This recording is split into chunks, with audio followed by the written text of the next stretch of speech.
Okay, welcome. This is mini episode 5. This is Jesus Christ part 2.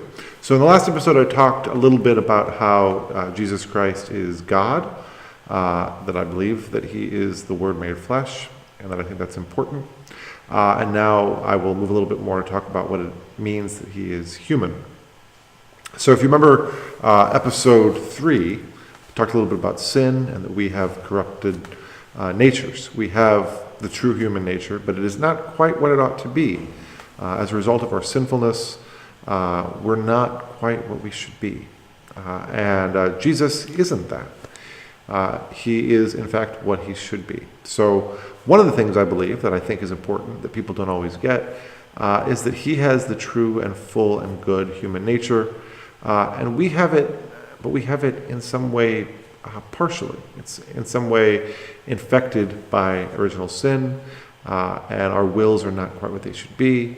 Our ability to choose God is impaired, though not dead, and grace is operative to allow us to more fully actually reach some sort of relationship with God, which we receive through Jesus Christ. So among the things I believe about Jesus is that he is fully human, and that we, in a sense, are not fully human. We're mostly human, but we kind of lack some perfections that we ought to have.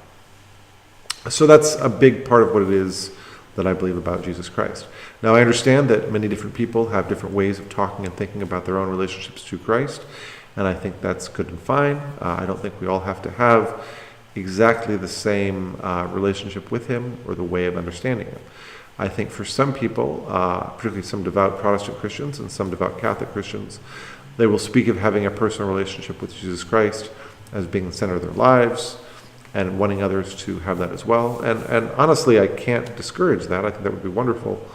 I think that it's ideal, in fact, if people can have that kind of relationship with him. But I also understand that not everyone, for whatever reason, knows how to do that. Or maybe realizes that that is something they desire. And there could be a lot of reasons for that. So I actually think that Jesus at times may have a relationship to us, even when we don't know that we have a relationship to him. Because I believe he is the Word made flesh. I believe he is the Logos, the Word that animates the whole universe. So I tend to think there are people who think that they don't know Jesus, and who even would say they reject him, who actually depend on him as the Logos without realizing it. And that's part of how these people, I would say, continue to be good and virtuous people, despite seeming to reject the Lord of the universe, the creator of all things, the source of all goodness. Because I do think Jesus is fundamentally all of those things. And he died for us, which is also kind of a big deal. He is God incarnate, so he walks among the earth, he walks among people, teaches us, and we can learn about God from knowing about Jesus, because he is God. But he is also our Savior in the sense that he gives up his life, dies for us and rises again, and thereby conquers sin and death, and allows us to enter into a relationship with God that we could not otherwise have.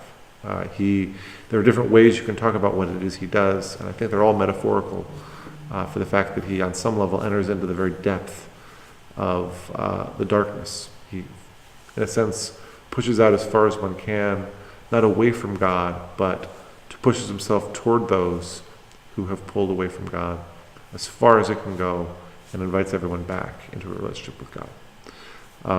G.K. Chesterton puts it as, look among all the gods in the world, and you will see only one who for a second seems to be an atheist. I'm paraphrasing. But there's a sense in which that's not wrong,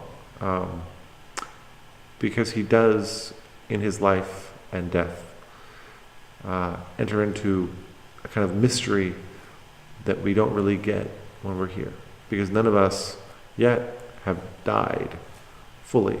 It's not in the way he has. And none of us have risen from the dead in the way that he has. So he has done something already, a double movement that we long for, because we do know that death is eventually what's going to happen to all of us. And yet we yearn for life. And we know that even after we die, we'll yearn to live. And it's hard to accept the idea that we're not going to be here for even a little while. But I believe that we do get to experience resurrection. And we get to experience it because of Jesus Christ. All right. Thank you.